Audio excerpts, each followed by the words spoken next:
Welcome to HSBC Global Viewpoint, the podcast series that brings together business leaders and industry experts to explore the latest global insights, trends, and opportunities. Make sure you're subscribed to stay up to date with new episodes. Thanks for listening, and now on to today's show. This is a podcast from HSBC Global Research, available on Apple Podcasts and Spotify. Search for HSBC Global Viewpoint or join us via the HSBC Global Banking and Markets page on LinkedIn. However you're listening, analyst certifications, disclosures, and disclaimers must be viewed on the link attached to your media player.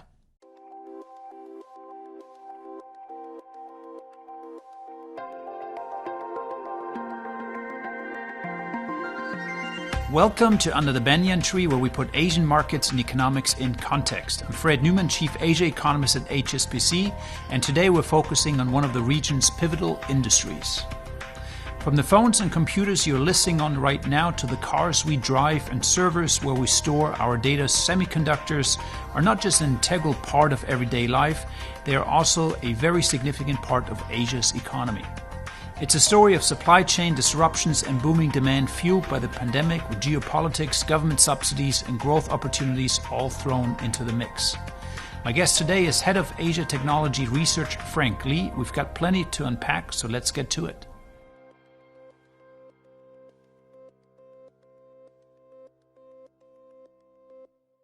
A few facts to keep in mind while you're listening.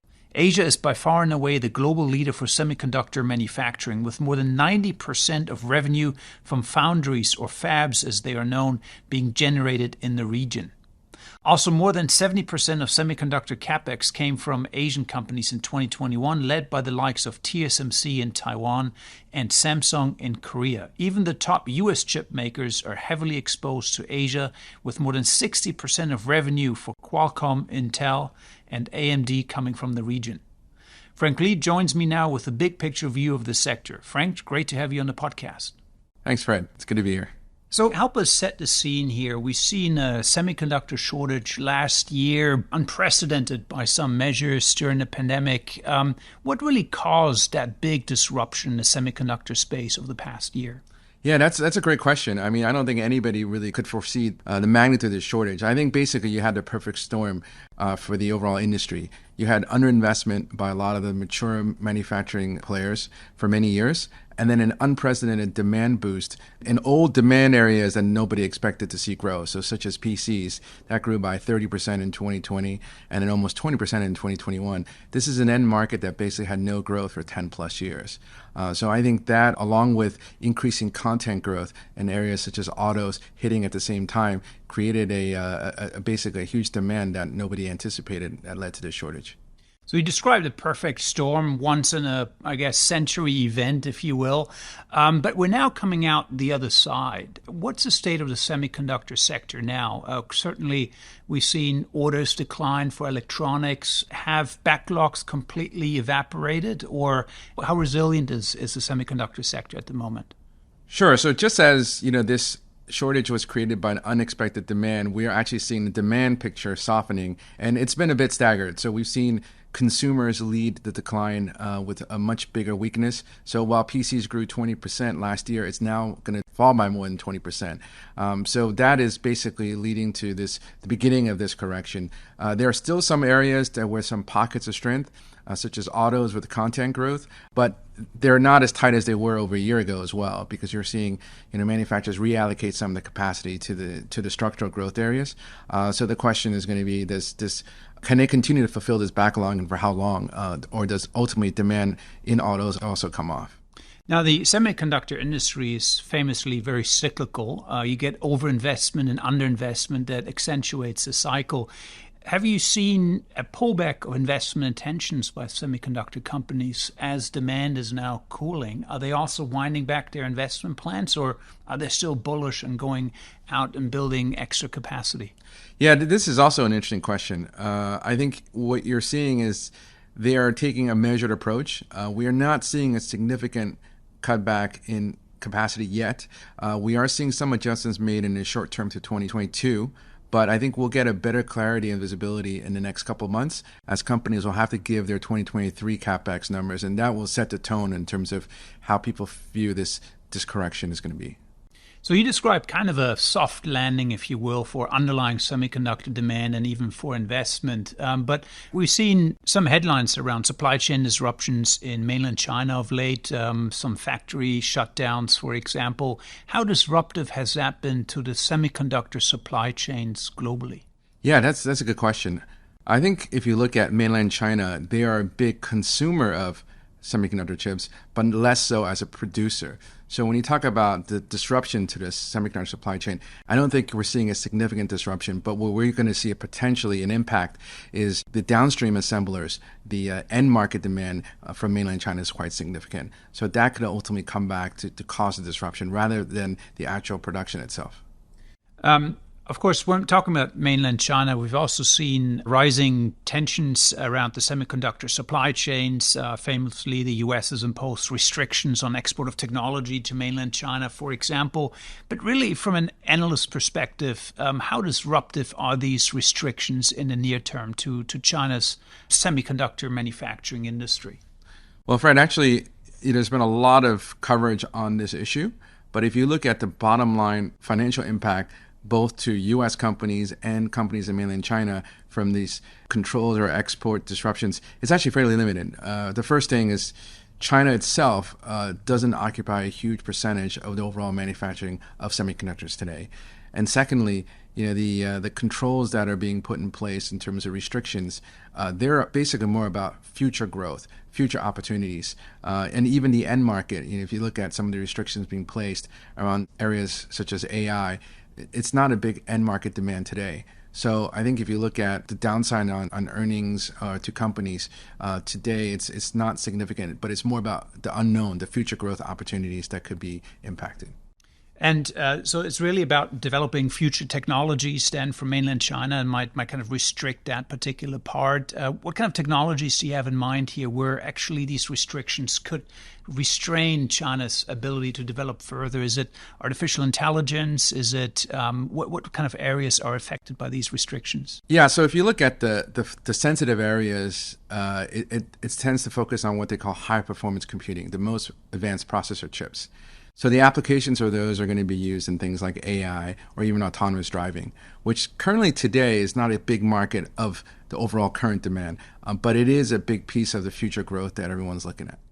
So this is a long-term issue then for mainland China, but certainly it introduces some risk around supply chain. Have you seen any evidence of supply chain diversification in the semiconductor space? Is there more production being moved to other markets, say Southeast Asia, for example, or the U.S.? Yeah, I think what you're seeing is, there's two issues. There's the issue in mainland China in terms of their own development going forward and the export controls being put there. And there's also the other issue of other countries trying to reshore their semiconductor manufacturing and diversify some of that risk away from places like Taiwan. But again, this is going to take some time, especially in the advanced process. It's not going to be an easy feat. I don't think you're going to see a very successful reshoring, at least for the next 5 to 10 years. So while there's going to be incentive to do this, it won't be that quickly. And I think in terms of Southeast Asia, I think they have a strong history in terms of testing and packaging because of the labor cost advantages, but not so much on the front end, which is a lot more capital intensive. So I don't see the front end manufacturing being moved to Southeast Asia. I think they'll continue to work on the testing and packaging side of it. Thank you very much, Frank. We're now going to take a quick break. We'll be back in a moment to discuss the challenges of shifting semiconductor manufacturing and supply chains.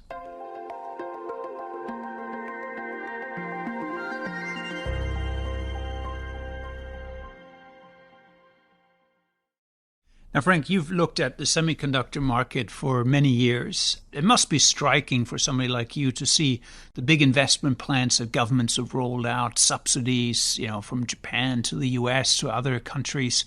In the big scheme of things, how easy is it really to catch up with this very advanced manufacturing process? Give us a sense of how complicated the process actually is. And can you just throw billions of dollars at it and these new advanced fabs kind of spring up anywhere?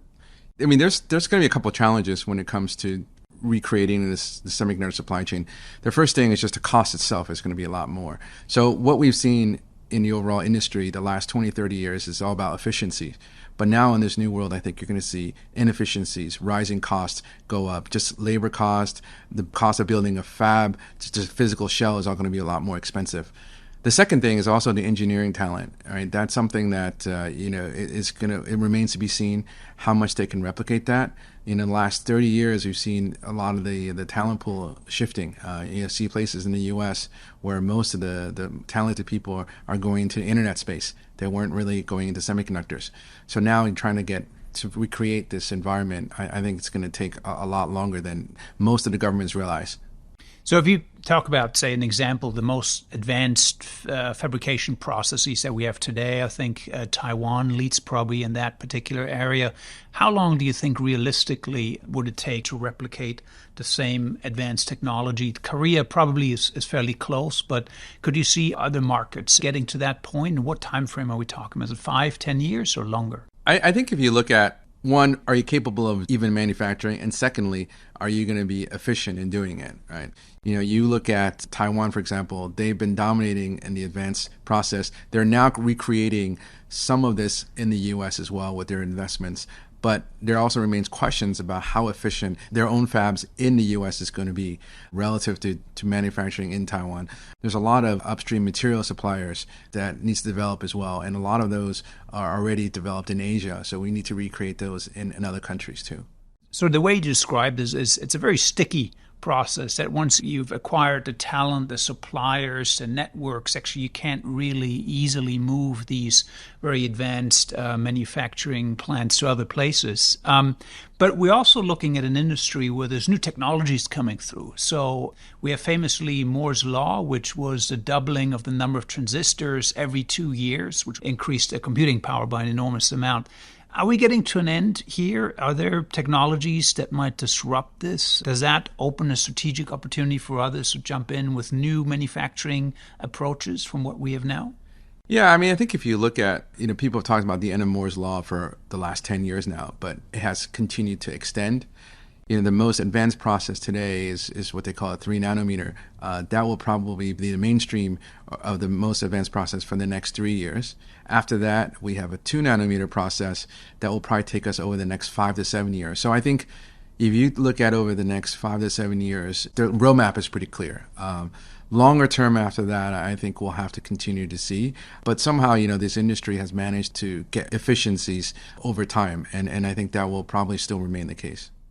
So thanks, Frank. You're really describing a sector that is going to a soft landing of some sorts, where companies are adjusting to these political uncertainties that are out there, but really also that in many ways it's very sticky. It's very hard to move these plants. And so probably we're not going to see the shape of these semiconductor supply chains move all too much, despite all the headline risk in the coming year. So thank you very much for sharing your thoughts today. All right. Thanks, Fred.